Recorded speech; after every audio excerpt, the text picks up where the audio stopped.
আচ্ছা ধরুন আপনাকে যদি বলা হয় যে আপনি পড়াশোনায় একটি সুপার পাওয়ার পাবেন, সেটা কোনটা চাইবেন? দ্রুত মনে রাখার ক্ষমতা নাকি দীর্ঘ সময় ফোকাস ধরে রাখার ক্ষমতা? সো গাইস, হাই এভরিওয়ান, আসসালামু আলাইকুম। আমার একটি মিনি স্টাডি ব্লগে সবাইকে স্বাগতম। এখন বাজে 5টা 30 মিনিট। আমি একটু আগে ঘুম থেকে উঠে নামাজ পড়তে বসেছি। তো আজকে আমি একটা ডিফারেন্ট চ্যালেঞ্জ নিয়ে পড়বো এবং ডিফারেন্ট চ্যালেঞ্জটি আপনাদের সাথে শেয়ার করব। সেটি হলো যে আমরা বিশ্ববিদ্যালয়ের পড়াশোনার পাশাপাশি কিভাবে জব প্রস্তুতি কমপ্লিট করতে পারি। So let's start. So guys, আমি এখন রুটিন বানাচ্ছি। নর্মালি আমি রুটিন আগের দিন রাতে বানায় রাখি, তবে আমাদের গ্রুপে ক্লাস আপডেট দিতে লেট হয়। আজকে আমি রুটিনটা সকালে বানাচ্ছি। আমি অ্যাট ফার্স্ট রুটিনটা বানাবো, তারপরে পড়তে বসবো। যেহেতু আজকে আমার ক্লাস আছে, সেহেতু আমার আজকে রুটিনটা একটু ডিফারেন্ট হবে এবং এই রুটিনটা একটু চ্যালেঞ্জিং রুটিন হতে যাচ্ছে। সো আজকে আমি চেষ্টা করব যে ক্লাসের পাশাপাশি আমি 6 থেকে 7 ঘন্টা পড়াশোনা কমপ্লিট করার চেষ্টা করব। তো সেই হিসেবে আমি আমার রুটিনটা তৈরি করছি। আমার ক্লাস শুরু হবে 10টা থেকে এবং ক্লাস চলবে হলো 1টা পর্যন্ত।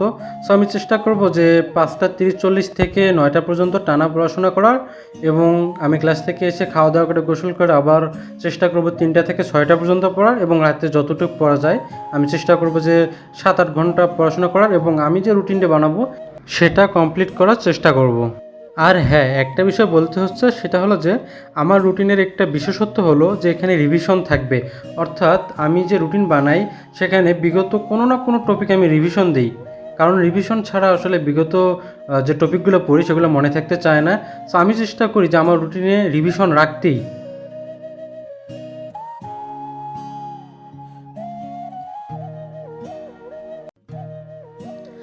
সো সকালে আমি ভোকাবুলারি পড়ার চেষ্টা করি। সকালে পড়লে শব্দগুলো অনেক বেশি মনে থাকে, এটা আমি সবসময়ই বলি। এখন আমি আগের দিনের ভোকাবুলারি রিভিশন দিচ্ছি, অর্থাৎ গতকাল রাতে যা পড়েছিলাম এখন সেগুলো আবার ঝালাই করে নিচ্ছি। একটা বিষয় বারবার পড়লে যেটা হয় সেটা হলো যে আমাদের শর্ট টার্ম মেমোরি থেকে বিষয়টা আমাদের লং টার্ম মেমোরিতে চলে যায়। সেক্ষেত্রে আমরা অনেক বেশি সময় মনে রাখতে পারি। আমার রুটিনে ভোকাবুলারি থাকবে, এটা মাস্ট। আমি ডেইলি ভোকাবুলারি পড়ার চেষ্টা করি, সেক্ষেত্রে আমার অনেক বেশি বেশি মনে রাখা সম্ভব হয়। সো আপনারা যারা ভোকাবুলারিতে অনেক দুর্বল তারা বেশি বেশি ভোকাবুলারি প্র্যাকটিস করেন। আসলে ভোকাবুলারিকে ভয় না পেয়ে জয় করতে হবে। সো বেশি বেশি প্র্যাকটিসের কোনো বিকল্প নেই। স্পেশালি বর্তমানে জব মার্কেটের যে অবস্থা, যেভাবে কোশ্চেনগুলো করা হয় বেশিরভাগ আসলে ভোকাবুলারি বেসড কোশ্চেন করা হয়। সেক্ষেত্রে ভোকাবুলারিকে আমাদের ভয় না পেয়ে জয় করার চেষ্টা করতে হবে, বেশি বেশি পড়তে হবে। এরপর আমি বাংলা সাহিত্য পড়ি। সাহিত্য পড়ার ক্ষেত্রে আমি লিখে লিখে পড়তে বেশ স্বাচ্ছন্দ্য বোধ করি। খাতায় লিখে তারপর দাগিয়ে পড়ি। এভাবে পড়লে অনেক ভালোভাবে মনে থাকে। অ্যাট ফার্স্ট আমি ইম্পর্টেন্ট জিনিসগুলো বইয়ে দাগাই, তারপরে সেগুলো খাতায় লিখি। খাতায় বারবার লিখি। আমি একটা সাহিত্যিকের যে পার্ট, আমি যতদিনই সেটা পড়বো ততদিনই আমি লিখে লিখে পড়বো। এক্ষেত্রে হয় কি, আমি অনেক বেশি মনে রাখতে পারি স্বাভাবিকের থেকে। বাংলা সাহিত্য অনেক কঠিন একটি বিষয়, বিশেষ করে আমরা যারা সাহিত্যের স্টুডেন্ট না, আমাদের জন্য অনেক বেশি কঠিন। স্পেশালি আমার জন্য, যখন আমি বাংলা সাহিত্য প্রথম হাতে নেই আমার অনেক কঠিন লাগে। শুরুতে যখন আমি বাংলা সাহিত্য পড়ি তখন আমার পড়া কোনোভাবেই আগাচ্ছিল না। সো এরপর আমি যা করলাম সেটা হলো যে আমি যাই পড়ি তাই লিখি এবং খাতায় দাগিয়ে দাগিয়ে পড়ি। তো দেখলাম যে এভাবে আমি অনেক দ্রুত মনে রাখতে পারছি। সো আমার খাতাটা দেখলে আপনার মনে হতে পারে যে এটা একটি নোট খাতা, বাট না। আমি যখনই বাংলা সাহিত্য কিছু পড়ি আমি এইভাবে সুন্দর করে নোট আকারে পড়ার চেষ্টা করি। আমি এখনও বাংলা সাহিত্য নোট করিনি। আমি অ্যাকচুয়ালি এইভাবে বই দাগিয়ে তারপরে লিখে লিখে পড়ছি। তো আমার এখনও মনে হয়নি যে আমার নোট করা উচিত। তো যদি আমার মনে হয় যে আমার আসলে নোট করে পড়া উচিত, সেক্ষেত্রে আমি পরবর্তীতে নোট করব। বাট আপাতত আমি এইভাবে পড়ছি। অনেকের নোট করা ছাড়া পড়া মনে থাকতে চায় না। তো আপনারা যাদের এই সমস্যা আছে তারা আপনারা নোট করেই পড়তে পারেন। নোট করে পড়াও ভালো। বাট আমি এক্ষেত্রে বাংলাটা আসলে নোট করতেছি না। বাট বলা যায় না, ভবিষ্যতে যদি আমার মনে হয় যে আমার নোট করা উচিত আমি অবশ্যই নোট করব। সো এখন সকালের পড়া শেষ, এখন হলো ক্লাস যাওয়ার পালা। তো আমি নাস্তা করে দ্রুত ক্লাসের উদ্দেশ্যে বেরিয়ে পড়লাম।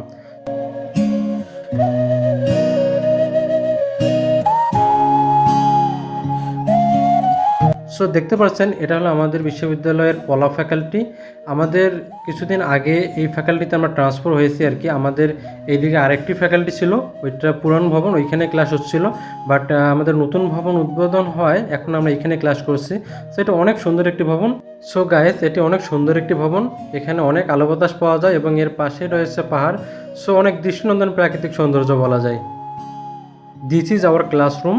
ক্লাস শেষে সবাই ম্যামের সাথে ছবি উঠছিল, বিকজ আজকে ওনার লাস্ট ক্লাস ছিল। সো ক্লাস শেষ হলে আমি বাইরে সময়ক্ষেপণ না করে দ্রুত বাসায় চলে আসি। বাসায় চলে এসে খাওয়া দাওয়া, গোসল, নামাজ পড়ে আমি আবার পড়তে বসি। সো এখন আমি ম্যাথটা প্র্যাকটিস করতেছি। আমি চেষ্টা করি প্রতিদিন কিছু না কিছু ম্যাথ প্র্যাকটিস করার। আমার টার্গেট থাকে যে প্রতিদিন আমি 50 থেকে 60টা ম্যাথ করব। সো এভাবে আমি ম্যাথটা করতেছি আর কি। এবং আমি আরেকটা কাজ করি, সেটা হলো যে বেশি বেশি রিভিশন দেই। অর্থাৎ আমি যখন একটি নতুন চ্যাপ্টার পড়ি, পাশাপাশি আমি অন্য আরেকটি চ্যাপ্টার রাখি রিভিশনের জন্য। আপনারাও এটি করতে পারেন। অনেকেই বলে যে গণিত দ্রুত সমাধান করা সম্ভব হয় না। সেক্ষেত্রে আমি বলবো যে সেখানে অনুশীলনের ঘাটতি রয়েছে। আমরা যদি বেশি বেশি প্র্যাকটিস করি এবং প্রত্যেকটা অঙ্কর শর্টকাট নিয়মে করার চেষ্টা করি, সেক্ষেত্রে আমরা খুব দ্রুত অঙ্কগুলো সমাধান করতে পারবো। আমি যেটা চেষ্টা করি সেটা হলো যে প্রত্যেকটা নিয়মের 2-1টা অঙ্ক বিস্তারিত করব, তারপর বাকিগুলো শর্টকাট করব, যাতে আমি পরীক্ষার হলে খুব দ্রুত করতে পারি। অনেকে বলে যে একাডেমিক পড়াশোনার পাশাপাশি জব প্রস্তুতি নেওয়া সম্ভব হয় না, সময় পাওয়া যায় না। তাদের উদ্দেশ্যে আমি যেটা বলবো সেটা হলো যে হ্যাঁ, একাডেমিক পড়াশোনার পাশাপাশি জব প্রিপারেশন নেওয়া অনেক বেশি কঠিন, বাট অসম্ভব কিছু না। সেক্ষেত্রে অনেক বেশি পরিশ্রমী হতে হবে, অনেক বেশি পরিশ্রম করার মেন্টালিটি থাকতে হবে, তাহলেই কেবল পসিবল। আমি গতকাল রাতে 12টার সময় ঘুমাইছিলাম, আজকে ঘুম থেকে উঠছে হলো 5টার সময়। সো এভাবেই আমি আসলে আমার সময়গুলোকে মেনটেন করার চেষ্টা করতেছি। যেদিন করে আমার ক্লাস থাকে অনেক বেশি পরিশ্রমী হতে হবে, তাছাড়া আসলে সম্ভব হবে না। আপনাদের সাথে একটি বিষয় শেয়ার করি। আমার রুমমেট জিয়াদ, ও নর্মালি 11টার দিক বেড়ে যায়, ও ঘুমায় পড়ে। আমি ওরও পরে ঘুমায় যাই। সো সে যখন ঘুমাইতে যায় তখন দেখে আমি পড়তেছি, ও যখন ঘুম থেকে উঠে তখনও দেখে যে আমি পড়তেছি। বিকজ হলো যে আমি ওর আগে ঘুম থেকে উঠে পড়তে বসি। সে আমাকে বলে যে ভাই এত পরিশ্রম কীভাবে করেন? তো আমি মুস্কি এসে ওকে জবাব দিই যে Ziyad, there are lots of big fish in the job market. হাজার হাজার স্টুডেন্ট আছে যারা সারা দিন রাত পড়াশোনা করতেছে। সো তাদের সাথে যদি আমি কম্পিট করতে যাই, অবশ্যই আমাকে যোগ্য হতে হবে, আমাকে কোয়ালিফাইড হতে হবে। আর হ্যাঁ, বাংলাদেশের জব মার্কেটের যে অবস্থা, যে সিচুয়েশন, এখানে আসলে হিউজ পরিমাণ কম্পিটিশন। এখানে অনেক বেশি পরিশ্রম করা ছাড়া সফলতা অর্জন করা সম্ভব না। যারা পরিশ্রম করছে তারা কিন্তু ঠিকই কোনো না কোনো জব পেয়ে যাচ্ছে। আর এই পরিশ্রমটি হতে হবে অবশ্যই ধারাবাহিক পরিশ্রম। একদিন পড়লাম 7 দিন পড়লাম না, এটা হবে না। এখানে ধারাবাহিক পরিশ্রম করতে হবে।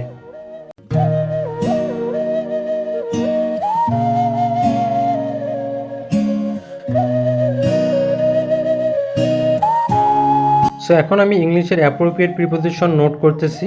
আমি নর্মালি ইংলিশের ভোকাবুলারি সেকশনটা নোট করেই পড়বো, এটা সিদ্ধান্ত নিয়েছি এবং সেভাবেই আসলে পড়তেছি। সো দেখা যাচ্ছে যে আমি যখন ইংলিশ ভোকাবুলারিটা নোট করে পড়তেছি তখন আমার অনেক বেশি বেশি মনে থাকতেছে। সো আপনার যেটা সুবিধা হয়, আপনার যে মেরিট, আপনি আপনার মেরিট অনুযায়ী ডিসিশন নেবেন যে আপনি নোট করে পড়বেন না বই দাগিয়ে দাগিয়ে পড়বেন। এটা টোটালি আপনার নিজের উপর ডিপেন্ড করবে। আর হ্যাঁ, ইংরেজির ক্ষেত্রে আমি যেটা করতেছি সেটা হলো যে আমি আমার ফ্রি হ্যান্ড রাইটিংটা প্র্যাকটিস করতেছি এবং ভোকাবুলারিটা পড়তেছি। আমি আপাতত গ্রামারটা পড়তেছি না, বিকজ হলো যে আমি 3rd ইয়ার 2nd ইয়ারে অন্য কোনো পড়াশোনা করি নাই। বাট একটা পড়াশোনা করেছি, সেটা হলো যে ইংলিশ গ্রামার এবং বাংলা গ্রামার আমি প্রচুর পরিমাণে পড়াশোনা করেছি। তো আমার আপাতত আসলে ইংলিশ গ্রামারটা পড়া লাগতেছে না। সো আমি চেষ্টা করব যে আমার অনার্স শেষ হওয়া পর্যন্ত আমি ভোকাবুলারিটা যতটুকু পারি যে কাভার করার চেষ্টা করব। সো গাইস, এখন আমি ইংলিশ ট্রান্সলেশন করতেছি। এখন বাজে রাত 8টা। তো অনেকে আসলে ইংলিশ ট্রান্সলেশনে অনেক বেশি ভয় পায়, তো বলে যে এত বড় বড় বাক্য কিভাবে বাংলা থেকে ইংলিশে নিয়ে আসবে। আমিও প্রথম দিকে অনেক ভয় পাইতাম, বাট যখন আমি ইংলিশটা প্র্যাকটিস করা শুরু করি তখন ধীরে ধীরে এই ভয়টা কেটে গেছে। ট্রান্সলেশনের জন্য সবথেকে গুরুত্বপূর্ণ বিষয় সেটা হলো যে টেন্স, ক্লোজ, ভয়েস এবং ভাব সম্পর্কে অনেক ভালো ধারণা থাকতে হবে। শর্ট করে আসলে এটা বোঝানো সম্ভব না, এটা বোঝাইতে গেলে অনেক বড় ভিডিও হয়ে যাবে। সো আপনারা যদি চান, আমি চেষ্টা করব যে আমি কীভাবে ট্রান্সলেশন প্র্যাকটিস করি সেটার উপর একটা ভিডিও নিয়ে আসার। আর হ্যাঁ, আমি বিশ্বাস করি আমার যারা ভিডিওটি দেখতেছেন তারা বেশিরভাগই অনার্সে পড়েন অথবা অনার্স শেষ করেছেন। সো আপনারা কিন্তু গ্রামারটা অনেক ভালো জানেন। আপনারা গ্রামার অনেক ভালো জানার পরেও লিখতে পারছেন না। এর মূল কারণ হলো যে আপনি গ্রামারটাকে বাক্যে ইউজ করতে পারতেছেন না এবং আপনি কোনোদিনও ইউজ করার চেষ্টাও করেননি। সো এটাই হলো মূল কারণ। ট্রান্সলেশন হলো ধারাবাহিক প্রক্রিয়া, এখানে প্রয়োজন রেগুলার প্র্যাকটিস। প্রথম দিকে আমি অনেক কাঁচা ছিলাম, বাট আলহামদুলিল্লাহ এখন আমার অনেক ইমপ্রুভ হয়েছে। আমি চেষ্টা করি প্রতিদিন 1 থেকে 1.5 ঘন্টা ট্রান্সলেশন প্র্যাকটিস করার। সো আমি যেটা বলবো সেটা হলো যে আপনারা প্র্যাকটিস করা শুরু করেন, ইনশাল্লাহ ধীরে ধীরে আপনারা আপনাদের যে অগ্রগতিটা সেটা দেখতে পারবেন। আর হ্যাঁ, শুরুতে আমি আপনাদের একটি কোশ্চেন করেছিলাম, সেটার উত্তর কমেন্টে করতে ভুলবেন না। সো গাইস, আজকে এ পর্যন্তই। দেখা হবে অন্য কোনো ভিডিওতে অন্য কোনো দিন ইনশাআল্লাহ।